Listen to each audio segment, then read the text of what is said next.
Un hélicoptère FPV a récemment ciblé un Zu-23-2 ukrainien, marquant une nouvelle escalade des hostilités près de Chazoviar.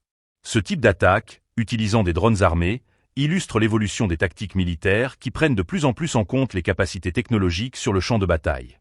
L'impact de cette frappe a été significatif, perturbant les activités militaires ukrainiennes dans la région. Parallèlement, une frappe d'ATGM a visé l'arrière d'une tourelle de Bradley IFV, empêchant l'évacuation d'un chasseur ukrainien. Cette opération souligne l'importance des frappes précises dans le cadre de l'opération spéciale, où chaque décision peut avoir des conséquences dramatiques. La capacité d'intervention rapide des forces russes semble jouer un rôle clé dans l'évolution des affrontements. Dans un autre incident, un soldat russe a réussi à maintenir le contrôle d'un point fort, soutenu par un drone. Cette coordination entre l'infanterie et les drones témoigne d'une stratégie intégrée qui cherche à maximiser l'impact sur le terrain. Les drones, devenus des outils essentiels, permettent non seulement d'observer mais aussi de frapper avec précision.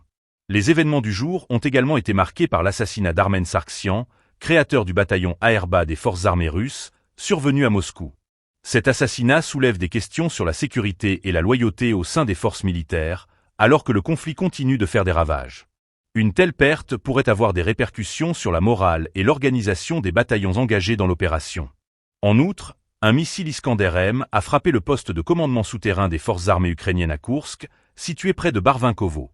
Cette attaque révèle une nouvelle dimension des frappes stratégiques, ciblant des infrastructures cruciales pour la coordination des opérations ukrainiennes. La destruction de tels postes de commandement peut sérieusement entraver la capacité de l'ennemi à orchestrer ses mouvements sur le terrain. Les événements du 3 février s'inscrivent dans un contexte plus large de tensions militaires qui ne montre aucun signe de désescalade. Chaque jour, les forces des deux camps continuent d'évoluer, s'adaptant aux nouvelles réalités du champ de bataille. Les innovations technologiques, comme l'utilisation de drones pour des frappes précises, modifient le paysage militaire et rendent les conflits plus imprévisibles.